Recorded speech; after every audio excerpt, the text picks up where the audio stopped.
On the occasion of the Day of Remembrance of the victims of NATO aggression, His Holiness the Serbian Patriarch Porphyrios served on March 24, 2025.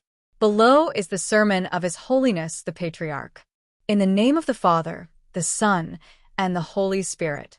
Dear spiritual children, brothers and sisters, always, in such moments of remembrance of the bitter episodes of our long-suffering history, which from the time of the collapse of the Serbian Empire to our days has had very short periods of peace and prosperity, we hardly dare to speak. It is that gloomy feeling when we lack words and lack the wisdom to say anything, and the facts do not allow us to remain silent. And if we are to approach the phenomenon of war more seriously, has it not become, through Cain's fratricide, a tragic model of communication between people, both individuals and nations and states? Due to constant hostile threats to survival, the Serbian people, in the space that God gave them, faithfully spoke through the mouth of the immortal Njagos, "To bear the cross, we are destined." And there is no resurrection without death, thereby stating everything that came before him, but also announcing the future.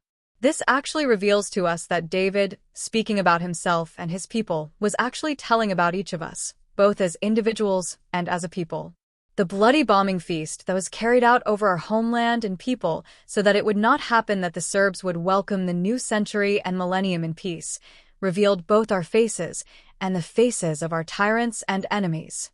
As a baptized people, this criminal act, in a difficult way, brought us back to ourselves and directed us to God and our neighbors as values that must not be questioned.